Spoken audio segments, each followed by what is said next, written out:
আজ মে মাসের ৮ তারিখ শুক্রবার। আমরা উপস্থিত আছি পোলেরহাট সবজি বাজারে।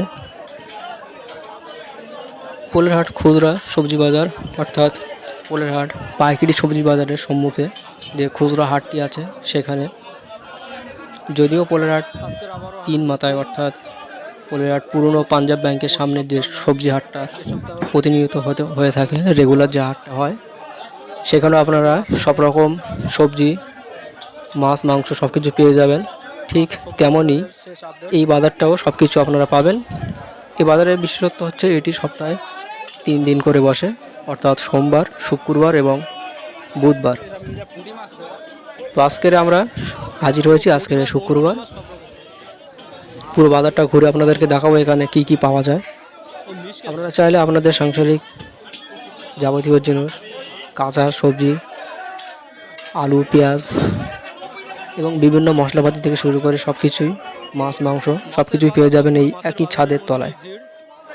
তো এই হাটটি অবশ্যই আপনারা আসবেন আপনাদের কেনাকাটার জন্য এবং খুবই কম মূল্যে এখানে সব কিছু পাওয়া যায়। যেহেতু এটি কৃষিপ্রধান এলাকা এবং একেবারেই মাঠের কাছেই এই বাজারটি।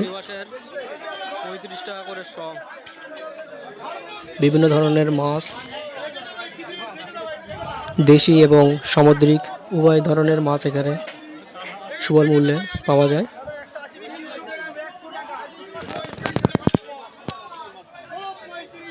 দেখুন এখানে বেশ কয়েক ধরনের ছোট ছোট চারা মাছ এবং দেশীয় মাছ, আমরা যেটাকে চ্যাং মাছ বলি। এছাড়াও শিং মাছ আছে, তেলাপিয়া মাছ আছে, এছাড়াও নানা ধরনের মাছ এখান থেকে পেয়ে যাবেন।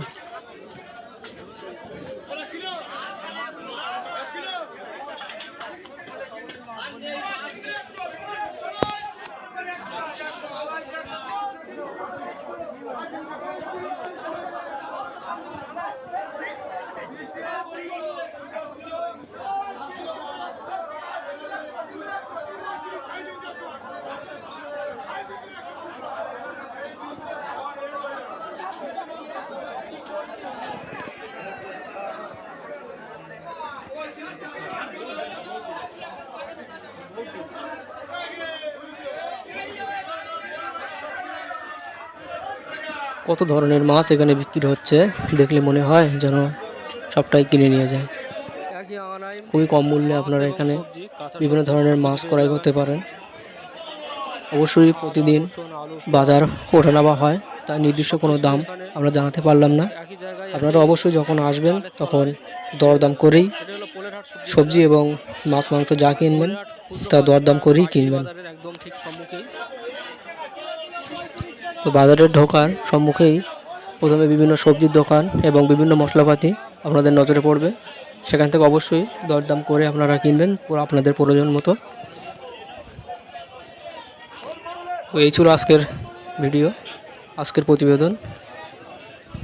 যদি ভালো লেগে থাকে অবশ্যই বন্ধুদের মাঝে বেশি বেশি শেয়ার করবেন এবং এই হাট সম্পর্কে বন্ধুদের মাঝে বেশি বেশি করে জানাবেন, যাতে সবাই পরিচিত পায় এই সহজলভ্য হাটটি সম্পর্কে। তো আজকের ভিডিও এখানে শেষ করছি, দেখা হবে পরবর্তী কোনো একটি বিষয় নিয়ে। ততক্ষণ সবাই ভালো থাকবেন, সুস্থ থাকবেন। চ্যানেলে নতুন হলে অবশ্যই চ্যানেলটি সাবস্ক্রাইব করবেন। আরও এই ধরনের হাটের বা বাজার বা বিভিন্ন ঐতিহাসিক নিদর্শন আপনাদের মাঝে তাদের তুলে ধরতে পারি, তার জন্য আমাদের সঙ্গে থাকবেন। ধন্যবাদ।